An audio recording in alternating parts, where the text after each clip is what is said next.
Chapter 4, Confusion in the Marketplace. So Milo has just left Dictionopolis. He's going to the marketplace. Well, it's actually in Dictionopolis, but it's the marketplace of words.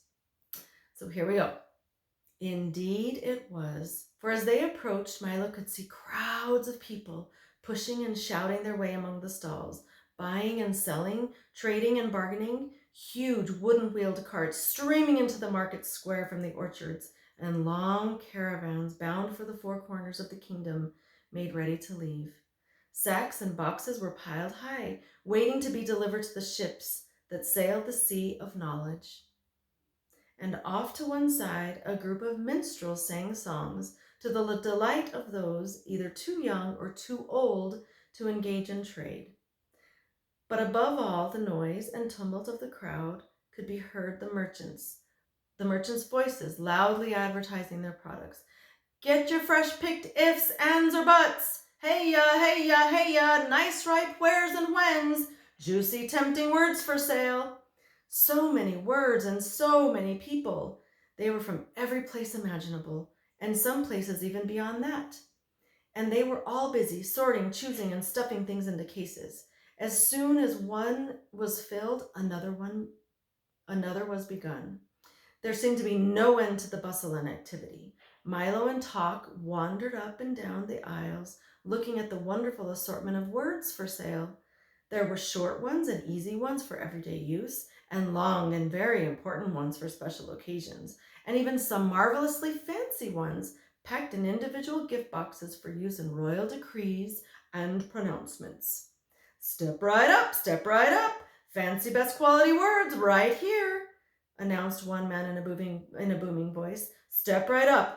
What can I do for you, little boy? How about a nice bag full of pronouns? Or maybe you'd like our special assortment of names. Milo had never thought much about words before, but these looked so good that he longed to have some. Look, Talk, he cried. Aren't they wonderful? They're fine if you have something to say, replied Talk in a very tired voice, for he was much more interested in finding a bone than in shopping for new words. Maybe if I buy some, I can learn how to use them, said Milo eagerly as he began to pick through the words in the stall. Finally, he chose 3 words that looked particularly good to him. Quagmire, flabbergast, and upholstery. He had no idea what they meant, but they looked so very grand and elegant. Do you know what quagmire, flabbergast, or upholstery mean? How much are these? Inquired Milo, and when the man whispered the answer, he quickly put them back on the shelf, and he started to walk on. Why not take a few pounds of happies, advised the salesman. They're much more practical and very useful for happy birthday, happy new year, happy days, happy-go-lucky. I'd like to very much, began Milo, but... Or perhaps you'd be interested in a package of goods, always handy for good morning, good afternoon, good evening, and goodbye, he suggested. Milo did want to buy something, but the only money he had was the coin he needed to get back through the toll booth. And Talk, of course, had nothing but the time. No, thank you, replied Milo. We're just looking. And they continued on through the market. As they turned down the last aisle of stalls, Milo noticed a wagon that seemed different from the rest. On its side was a small, neatly lettered sign that said, "Do it yourself." And inside there were 26 bins filled with the letters of the alphabet from A to Z. These are for people who like to make their own words, the man in charge informed him. You can pick any assortment you like or buy a special box complete with all the letters, punctuation marks, and a book of instructions. Here, taste an A. They're very good. Milo nibbled carefully at the letter and discovered that it was quite sweet and delicious, just the way you'd expect an A to taste. I knew you'd like it, laughed the letterman, popping 2 G's and an R into his mouth and letting the juice drip down his chin. Can you imagine eating letters? A's are one of the most popular letters, said the man. All of them aren't that good. He confided in a low voice. Take the Z, for instance. Very dry, sawdusty, And the eggs, why, it tastes like a trunk full of stale air. That's why people hardly ever use them. But most of the others are quite tasty. Try some more. He gave Milo an eye, which was icy and refreshing, and Talk a crisp, crunchy C. Most people are just too lazy to make their own words, he continued, but it's much more fun. Is it difficult? I'm not much good at making words, admitted Milo, spitting the pits from the P. Perhaps I can be of some assistance. ASSISTANCE, buzzed an unfamiliar voice. But when Milo looked up, he saw an enormous bee, at least twice his size, sitting on the top of a wagon. I am the spelling bee, announced the spelling bee. Don't be alarmed. ALARMED. Talk ducked under the wagon, and Milo, who was not overly fond of normal-sized bees, began backing away slowly. I can spell anything. ANYTHING, he boasted, testing his wings. Try me! Try me! Can you spell goodbye? Suggested Milo as he continued to back away. The bee gently lifted himself into the air and circled lazily over Milo's head. Perhaps. PERHAPS. You are under misapprehension.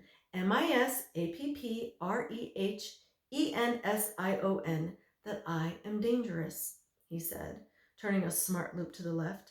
Let me assure ASSURE you that my intentions are peaceful. PEACFUL.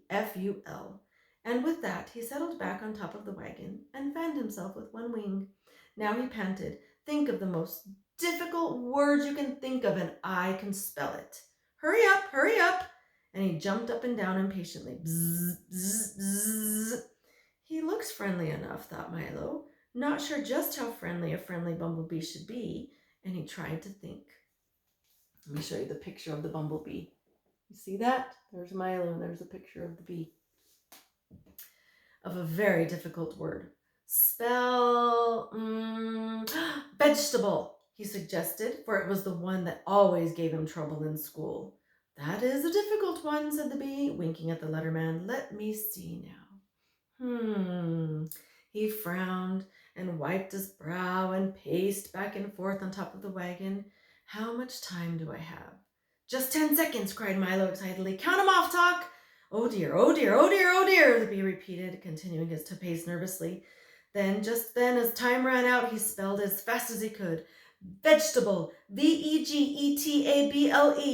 Correct, shouted the letterman, and everyone cheered. Can you spell everything? Asked Milo admiringly. Just about, replied the bee with a hint of pride in his voice. You see, years ago, I was just an ordinary bee, minding my own business, smelling flowers all day, and occasionally picking up part-time work in people's bonnets. Then one day I realized that I'd never amount to anything without an education, and being naturally adept at spelling, I decided that... Balderdash! Shouted a booming voice, and from around the wagon stepped a large beetle-like insect dressed in a lavish coat, striped pants, checked vest, and spat with a derby hat. Let me repeat, Balderdash! He shouted again, swinging his cane and clicking his heels in midair. Come now, don't be ill-mannered. Isn't someone going to introduce me to the little boy? This, said the bee with complete disdain, is the humbug, a very dislikable fellow. There's a picture. Oopsie daisy. Wait, hold on. That's a picture of the humbug. Does not look like a very happy guy. Nonsense! Everyone likes a humbug, shouted the humbug. As I was saying to the king just the other day. You've never met the king, accused the bee angrily. Then turning to Milo, he said, Don't believe a thing this old fraud says. Bosh! Replied the humbug. We're an old and noble family, honorable to the core, insectus humbugium, if I may use the Latin. Why, we fought in the Crusades with Richard and the Lionheart, crossed the Atlantic with Columbus, blazed trails with the pioneers, and today many members of the family hold prominent government positions throughout the world. The history is full of humbugs. A very pretty speech. SPECH, E-C-H, sneered the bee. Now, why don't you go away? I was just advising the lad of the importance of proper spelling. Bah! Said the bug, putting an arm around Milo. As soon as you learn to spell one word, they all ask you to spell another. You can never catch up, so why bother? Take my advice, my boy, and forget about it. As my great-great-great-grandfather, George Washington Humbug, used to say. You, sir, shouted the bee very excitedly, are an impostor. Impostor, who can't even spell his own name.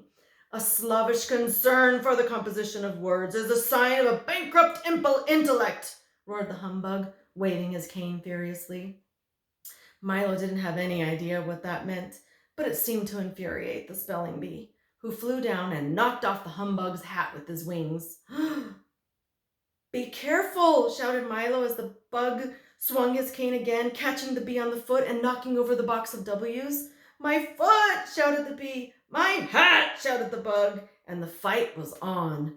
The spelling bee buzzed dangerously in and out of range of the humbug, wildly swinging his cane as they menaced and threatened each other, and the crowd stepped back out of the danger. There must be some other way, began Milo, and then he yelled, Watch out! But it was too late. There was a tremendous crash as the humbug, in his great fury, tripped into one of the stalls, knocking it into another, then another, and another, and another, until every stall in the marketplace had been upset, and the words lay scrambled in great confusion all over the square. The bee, who had tangled himself in some bunting, toppled to the ground, knocking Milo over on top of him, and lay there shouting, Help! Help! There's a little boy on me! The bug sprawled untidily on the mound and squashed the letters, and talk and his alarm, ringing persistently, were buried under a pile of words. So there's a picture of the bee and the humbug fighting. And that's the end of chapter 4. So I wonder what happened when all of the words got scrambled. So think about that and tune in tomorrow for chapters 5 and 6. Have a good evening.